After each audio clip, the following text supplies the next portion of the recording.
Chapter 75. Nicholas took another belt of the expensive whiskey, savored the burn, then slammed the shot glass down on the bar. 1944, he began.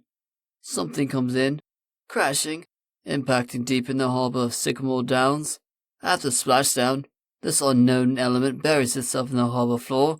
The Royal Navy investigated, of course, expecting to find an explosive of some sort, albeit non-detonated. They sealed the harbor and drained it, but what they found was some sort of burned-out charred pepper pot. At that point, Torchwood stepped in. Mr. Blue turned his attention to his friends for a moment, attempting to awaken Sully and D3. They were stirring, slowly. The Time Lord didn't look up. Go on. Nicholas continued. Captain Jack Harkness took over the investigation. Harkness? Nicholas nodded. Do you know him? Mr. Blue shrugged. I've been working with him from time to time. Not fond of the cheeky bastard, mind you. How is he? Nicholas rolled his eyes. As I was saying, Captain Jack came barging in on my associate and myself, declaring that this strange voice was alien in origin. I and myself find it barely alive, but my readings indicated that it was desperately trying to create a temporal shift in order to return itself somewhere safe. Harkness killed the Dalek mutant inside. Dalek? Yes. You're sure it was a Dalek? The old Time Lord in the blue suit eyed Nicholas suspiciously. No, I'm not, Nicholas answered. But Harkness was, and it was his call, his investigation. Mr. Blue nodded. Harkness killed the Dalek mutant inside the armor. However, he had a trepidation that somehow the casing would become active again, thereby activating the temporal shift. So, with the help of UNIT, they buried it under the concrete base of the harbor, then flooded the harbor again. Nicholas watched the stranger in the blue suit winding his way down around the room, like a coiling snake. Unsure if the old man was listening, he raised his voice slightly. Harkness assigned Ryan Monroe and myself to monitor the temporal irregularities that suddenly started to plague our town. After a short time, the rift activity died down. It tapered off to the background radiation of something Torchwood called ion energy. Very, very little threat. Torchwood, for its part, pretty much stopped monitoring Sycamore Downs actively. They were more concerned with the legendary rift in Cardiff, by which all accounts is vastly larger and more powerful. It's nothing to write home about. Mr. Blue grinned. You've been there? Yes, quite. I was shot there. The old Time Lord was still grinning, which Nicholas found surreal. You were, shot there? Mr. Blue nodded. A couple of times, actually. Nicholas shook his head and poured out another drink. So Torchwood leaves, taking all non-essential personnel to Cardiff, which left only Monroe and myself here to monitor Sycamore Downs, as Torchwood wanted to spend their valuable resources elsewhere. We were left as the sole two agents in charge of Operation Timepiece.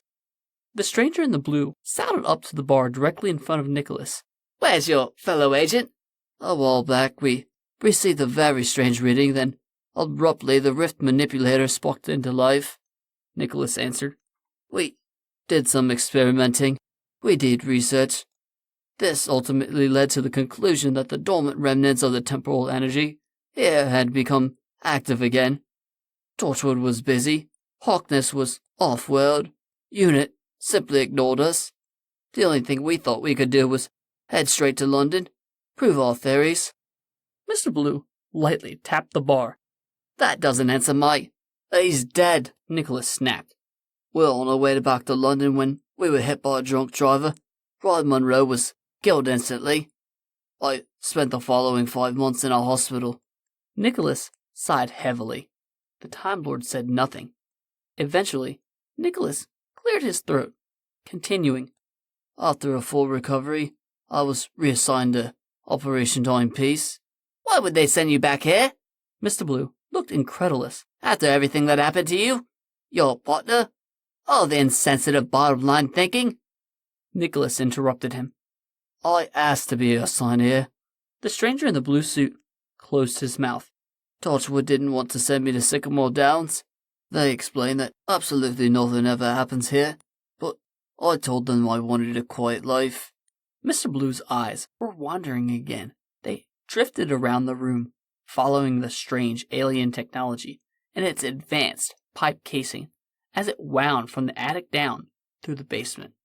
In reality, the old Time Lord stipulated, you wish you'd come back here for something far, far more unusual.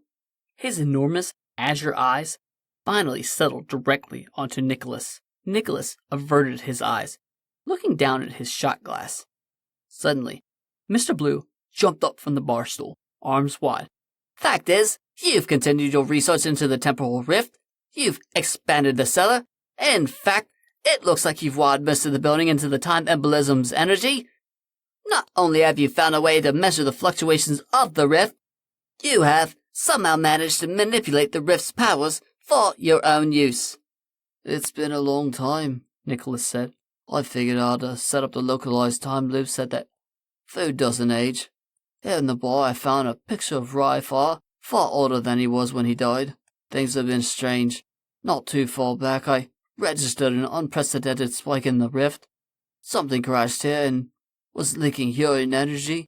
And it wasn't the Dalek? No. Deceit. Mr. Blue almost whispered. I'm sorry? The old Time Lord shook his head. Nothing. Let me guess. When this temporal anomaly slammed into Sycamore Downs, it woke the Altons? Nicholas nodded. Our consciousness called the Nestine. I know who they are. Yes, of course you do. Nicholas rolled his eyes. The Nestine consciousness was drawn to the temporal rift here. Mr. Blue was lightly drumming his fingers on the bar. Much easier target than a heavily defended rift in Cardiff. Right. Nicholas poured another shot. Since the Altons arrived, time has had absolutely no meaning here. They set up the fair and the haunted house train ride, and the deaths pretty much began immediately. A loud, blaring, screeching wail tore through the comfortable silence. Suddenly, Sully and D3 were wide awake. That would be the rift monitor alarm, Nicholas said, pouring more liquor. Hence all the drinking. Hence? Why hence all the drinking? You have to be wasted to fight Altons? Mr. Blue asked. Nicholas smiled sadly. I have fought, and fought, and fought. I have gone so far as to turn my town completely out of time, and yet every day the attacks begin again, and every night things revert to status quo. What's up then, lads? Sully yelled, finger in his ears as he sat down on the bar stool. Nicholas hadn't heard him over the alarm. Sycamore Downs has lived one single day, hundreds of thousands of times. I'm the only one here. The best I can manage is to keep the Altons in a holding pattern. Mr. Blue tilted his head. A stalemate? Precisely. I am basically trapped in hell for all my efforts. No closer to resolving the situation or finding Rye. D3 wandered to the group, screaming, Can someone in the name of God please shut off that dam? The alarm went silent. Noise! D3's voice echoed throughout the tavern. Her face became slightly flushed with embarrassment. Nicholas withdrew the automatic weapon from behind the bar and cocked it. Here we go again. Again. A multitude of forms suddenly materialized in the tavern. Amorphous masses of piercing bright light. The forms were speeding around almost too quickly for the eye to lock onto. Things slowed, and the bright forms grew more detailed. Mr. Blue, Sully, and D3 became aware of the fact that these appeared to be ghosts. The brightness of the specters faded, however, and they solidified.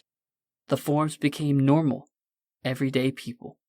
The Time Lord and his companions suddenly found the tavern they were in was crowded, packed to the gills. Dozens of people were walking in and out in under a minute. Looking through a window to the outside, Sully watched with disbelief as Sycamore Downs and the harbor nearby were absolutely brimming to full with people. All over the street, all over, everywhere. The old Time Lord in the cobalt suit stood, adjusting his tie as he joined Sully near the window. "Oh, my deceit," Mr. Blue whispered. "what have you done now?"